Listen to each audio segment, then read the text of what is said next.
evento que es muy importante. Me voy a referir un poco a lo que manifestó César y también el estimado compañero Machicado. Me parece que son bastante amplios, bastante conocedores del tema. Sin embargo, quiero sintetizar lo que ellos han podido, lo hago con mucho respeto y con mucha cordialidad, por favor. Refieren específicamente a los elementos de la comunicación no verbal, entendiendo que también la comunicación no verbal tiene la denominación de lenguaje corporal. Y cuando hablamos de los elementos de la comunicación no verbal, hablamos de las expresiones faciales, a las que se refirió bastante el compañero César, movimientos corporales y postura, gestos, contacto visual, el tacto, que mencionó el compañero Machicado, y algo muy elemental que debemos tomar en cuenta dentro de los elementos, es el espacio y la voz. Y así brevemente me voy a permitir ampliar un poco de lo que ellos expresaban. El espacio refiere que alguna vez nos hemos visto sentido incómodos durante alguna conversación, porque la otra persona estaba demasiado cerca e invadía de alguna forma nuestro espacio. Todos tenemos necesidad del espacio físico, aunque esa necesidad difiere según la cultura, la situación y la cercanía de la relación. Podemos utilizar el espacio físico para comunicar muchos mensajes no verbales, diferentes lógicamente, como señales de intimidad, agresión, dominio o afecto. A este concepto se le denomina proxémica, que no es otra cosa que la disciplina que estudia la relación espacial entre personas como manifestación social y significante. Luego, otro elemento principal es la voz. Y quiero referirme que no es solo lo que decimos, sino cómo lo decimos. Cuando hablamos, los demás leen nuestra voz, además de prestar atención a nuestras palabras en un proceso de escucha activa. Se fijan en el tiempo, observan el ritmo y el volumen de la voz, en el tono y la inflexión, y en los sonidos que transmite comprensión y asentimiento. Pensemos que el tono de voz puede mostrar sarcasmo, enfado, afecto o confianza. Estos elementos nos dan mucho en el aspecto del cual el licenciado Coa quería que yo pueda hacer mención. Y me voy expresamente a lo que hace la labor investigativa en una infinidad de hechos que se presentan en forma diaria en el diario vivir. Empiezo y voy a ser breve. Nosotros digo yo porque, valga la oportunidad, tengo experiencia a nivel de investigación, soy policía, pero ya en el servicio pasivo, y la experiencia me permite hacer mención de que estamos limitados por una norma muy importante y principal, que es la Constitución Política del Estado. Y expresamos el debido proceso. No les voy a determinar artículo por artículo, sin embargo, menciono el 115, 116, que expresamente dicen toda persona será protegida oportuna y efectivamente por los jueces y tribunales en el ejercicio de sus derechos e intereses legítimos. Y el 116, se garantiza la presunción de inocencia durante el proceso en caso de duda, la norma aplicable. ¿Qué significa esto, distinguidos compañeros y distinguidos participantes? Que la persona quien realiza una investigación policial, infelizmente, tiene un tiempo límite. Y para eso tiene que estar muy bien preparado, para eso tiene que tener confianza, y para eso tiene que tener esa práctica diaria, si vale el término. ¿Cuál es el resultado del trabajo de investigación para poder establecer la verdad histórica de los hechos en virtud a la comunicación no verbal, llamada también lenguaje corporal? Mencionaban cosas importantes los compañeros quienes me antecedieron, y quiero sintetizar. El investigador tiene que hacer una labor previa de una identificación humana. Llega el caso, sea este un delito mayor que puede ser la muerte de una persona.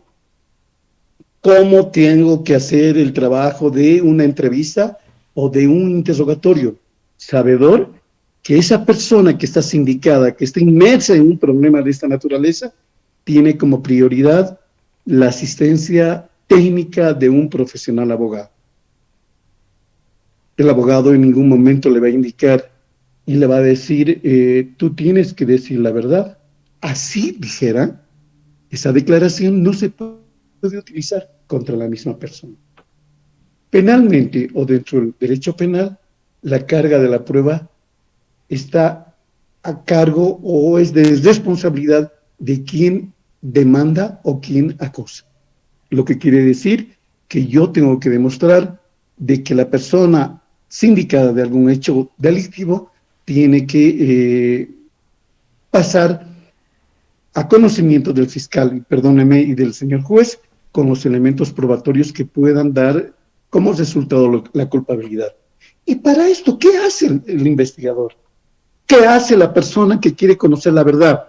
No solamente a nivel de investigación. Vayamos con un ejemplo. El profesor quiere saber si una persona X ha copiado o ha cometido, si vale el término vulgarmente hablando, un chanchullo.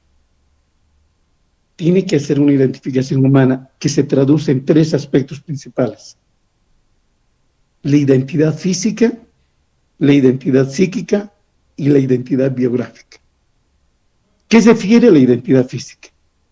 Las características y peculiaridades de origen congénito o adquirido inherentes al cuerpo humano, que lo hacen ser ella misma con prescindencia de todo ser humano, determina las características morfológicas del individuo.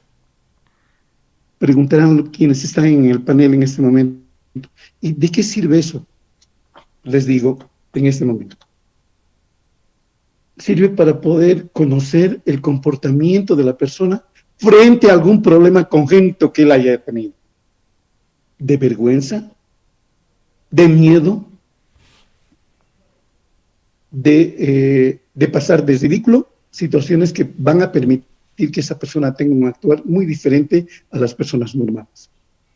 La identidad física, psíquica, conjunto de características y particularidades de origen congénito o adquiridas inherentes al yo interno y su exteriorización con su vida interior, que hace al hombre ser el mismo con prescindencia de todo ser humano. ¿Qué significa esto en términos más fáciles, distinguidos amigos panelistas? Significa de que yo debo conocer a esa persona, a quién voy a entrevistar, a quién voy a preguntar, a quién voy a interrogar o con quién voy a conversar, cómo es esa persona y cómo ha sido en su vida primaria, valga el término, escuela, colegio, universidad y vida dentro del hogar. A través de ese conocimiento voy a saber con quién me voy a enfrentar. ¿Será una persona normal? ¿Será una persona que ha tenido como antecedentes la mentira? ¿Será una persona conflictiva? ¿Será una persona que ha tenido problemas de enfermedad? Ese conocimiento me va a permitir tener una información mucho más positiva en virtud a ese elemento principal, que es las expresiones no verbales. Y finalmente, la identidad biográfica, conjunto y características y particularidades de origen congénito o adquiridas, inherentes a la vida de un ser humano que lo hace al mismo con prescindencia de otro. Es decir, tengo que conocer la vida de la persona a quien voy a entrevistar, la vida familiar, la vida de su niñez, adolescencia, juventud y de adulto, sus enfermedades, el estado civil, la forma en la que se desenvuelve en la sociedad. Entonces es un trabajo muy difícil, Cuando ustedes tengan esa misión de poder realizar una entrevista, deberán ser bastante observadores. Ojo con este término. Una cosa es observar y otra cosa es ver o mirar. El observar nos dará como resultado aspectos positivos. Quiero ser, no sé si me permite, licenciado, unos 3 minutos más. No hay problema, El adelante. análisis, gracias. El análisis de la comunicación no verbal requiere al menos tener en cuenta 3 criterios básicos. Un primero, que cada comportamiento no verbal está ineludiblemente asociado al conjunto de la comunicación de la persona. Incluso un solo gesto es interpretado en su conjunto, no como algo aislado por los miembros de la interacción. Si es un gesto único, asume su significado en cuanto gesto y en cuanto que no haya más gestos. Lo que decía el compañero César, cuál la reacción de una persona a quien le hacen un apretón de manos, de pronto muy fuerte, más débil, esa reacción se tiene que captar. Un segundo criterio básico, la interpretación de los movimientos de este lenguaje corporal se debe hacer en cuanto a su congruencia con la comunicación. Es decir, que debe haber relación y para eso, nuevamente, debo conocer de pe a pa, perdónenme el término, de principio a fin, lo que quiero conocer de esa persona. Normalmente la intención emocional se deja traslucir por los movimientos no verbales e intuitivamente somos capaces de sentir la incongruencia entre estos y lo que verbalmente se nos dice. La comunicación no verbal necesita ser congruente con la comunicación verbal y también en forma viceversa, para que la comunicación total resulte comprensible y sincera.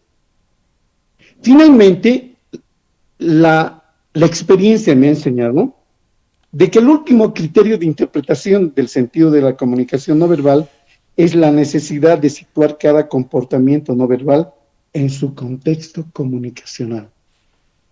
Culmino con esto, señores participantes. Cuando una persona tiene que conocer algo de la persona, de la otra persona a quien se va a entrevistar, con quien se va a conversar, debo conocer nuevamente, reitero, de principio a fin, de qué quiero conocer o qué es lo que yo quiero conocer como resultado. Haré la entrevista, haré el interrogatorio, preguntaré, y cuando yo vea que la persona tiene cierta forma de responder, dubita o tiene ruborización en la región facial o empieza a sudar, debo interpretar esto como algo positivo para mi objetivo principal. Porque ahí es cuando debo insistir, perdónenme el término, debo pulsar con más preguntas para poder conocer y establecer la verdad histórica de los hechos. Eso me va a permitir tener suficientes elementos e indicios para poder hacer un trabajo mucho más elocuente y más favorable en un caso de investigación. Creo haber cooperado en alguna forma, licenciado Coa, y le agradezco por haberme permitido eh, participar en este panel, en este evento, perdón, y estoy dispuesto para en otra oportunidad poder participar porque este tema es bastante amplio e interesante. Gracias, licenciado Co. Muchas gracias a usted, más bien, doctor. Eh, Ahora pasaremos a la siguiente etapa, que es algún comentario, alguna pregunta para nuestro amigo Enrique Martínez, para que nos pueda absolver algunas dudas. Tienen la palabra, compañeros, compañeras.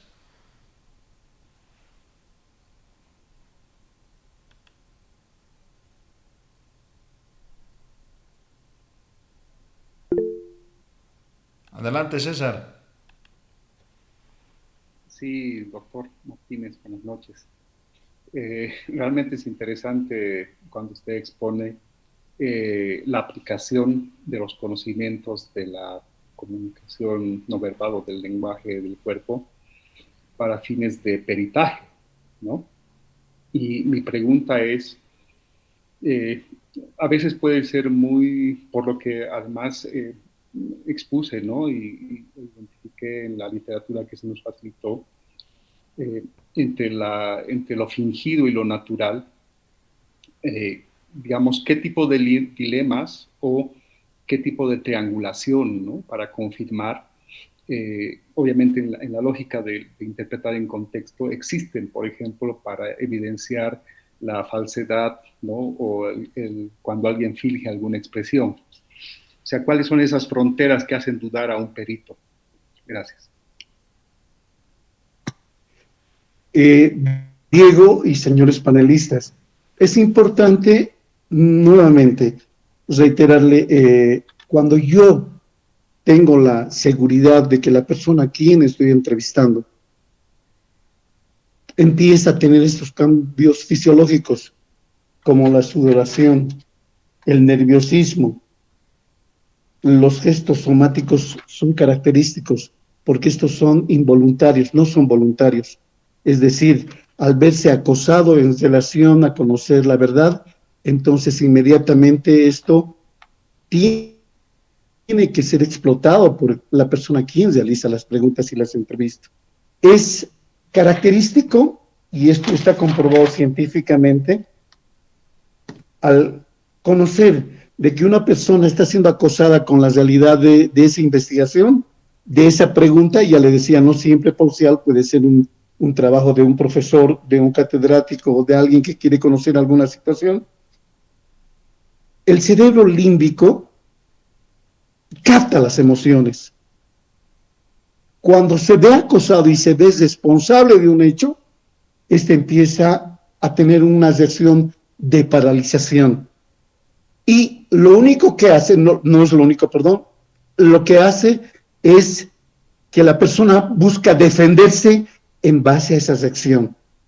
Observamos en la persona a quien estamos entrevistando que cambia de actitud. Ahí se ve con mayor claridad, con mayor objetividad, el lenguaje corporal. Empieza a voltear la cabeza, busca jugar de alguna forma con las extremidades superiores o inferiores, buscando lo que se conoce técnicamente como un escape, para después nuevamente paralizarse, pero él busca el interno, el interior del mismo, busca luchar a través de estos movimientos. Entonces son características que uno las tiene que empezar a comprender, pero nuevamente reitero y de forma muy respetuosa, en base a práctica, práctica y práctica. En virtud a eso sí podemos conocer todas estas características que dan como resultado algo positivo. No sé si eso absuelve su preocupación, compañero Diego. Sí, gracias, doctor. Muy bien, Michelle, adelante. ¿Cómo está, doctor? Un placer y muy linda su disertación, bien interesante. Y a mí lo que me ha llamado la atención de todo lo que ha hablado en parte de la somatización y sobre todo la parte de psicológica, viene a ser, en el caso de peritaje criminal, la cuestión de un psicópata, ¿no? Si un psicópata, por ende, carece de signos decodificadores como somatizaciones y emociones, digamos, ¿por dónde se puede abordar, por ejemplo, en un caso específico a esto, puesto que puede incluso evadir hasta detecciones de mentiras, pueden evadir montones de técnicas? ¿Cuál tipo de tal vez de approach sería el apropiado para una persona de estas características, por un lado? Y por el otro también me interesaría saber a los maestros del engaño, ¿no? Los estafadores, ¿no? Por un lado, así, igual, ¿qué tipo de perfil se le podría apropiar a este perfil somático, ¿no? A este tipo de personas. Eso, muchas gracias. Gracias por la pregunta. Lo que necesito que por favor ustedes me capten es lo siguiente. Para yo poder hacer una pregunta, primero quiero aclarar lo siguiente. No se denomina perito a aquella persona que hace un trabajo de investigación, solamente investigador. Los investigadores tienen como característica ser bastante secuaces, es decir, parten de tres principios: la minuciosidad, la curiosidad y la practicidad. ¿Qué quiere decir eso, distinguidos panelistas? Que tienen que tener el interés por realizar el trabajo de investigación. El mínimo movimiento que puedan notar en una persona que le pueda permitir conocer de que es sospechoso, les decía, perdón, ya hace un momento vi eso, se denomina punto clave. El punto clave nos permite insistir y ser más incisivos en la pregunta que lo incomodó al señor a quien estoy realizando el trabajo. La característica de la persona que tiene como hábito la delincuencia de estafa o aquel psicópata que tiene trastornos de personalidad, necesariamente, señores panelistas, como dije a un principio, se tiene que hacer una identificación humana, envuelta en tres aspectos: la física, la psíquica y la biográfica. Eso me va a permitir conocer a quién me estoy enfrentando en el trabajo de investigación, a quién estoy realizando el trabajo de entrevista o de interrogatorio en un caso determinado. Puede ser un comerciante, puede ser un estafador, puede ser un tipo que tiene, como le decía, la delincuencia como hábito o su vida cotidiana. Esto me va a permitir conocer y me va a poder facilitar prepararme para poder tener un resultado positivo. El psicópata, por ejemplo, tiene una característica muy diferente, tiene trastornos de personalidad. De principio es una persona que va a buscar tener relación con sus semejantes, va a tratar de mostrar que tiene ese sentido de apoyo, de ayuda a las personas. Sin embargo, en el momento más propicio, en el momento menos pensado, va a poder obrar y demostrar y sacar a fluir su comportamiento delincuencial o maléfico, como se pueda llamar. No sé si eso responde a su interrogante, estimado compañero.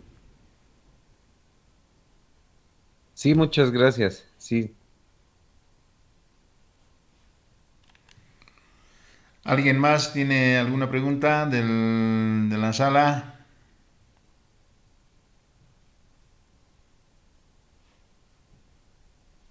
Ya, entonces, como no hay preguntas, agradecer al doctor Enrique Martínez por la participación.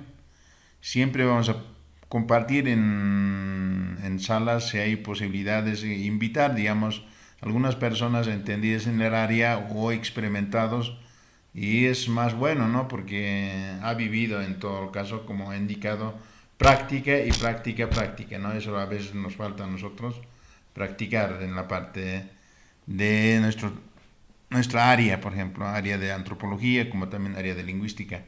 Entonces, muchas gracias, mi Cornel, le agradezco mucho por la participación, como también a los expositores César, como Michael también. Entonces, vamos a seguir trabajando. Muchas gracias, le agradezco mucho. Buenas noches, gracias. Gracias, licenciado. Buenas noches. Buenas noches, que tengan un buen descanso, que gocen del feriado. Que tengan Muchas gracias, doctor licenciado. Muy bien, Muy nos vemos, interesante. chao, chao.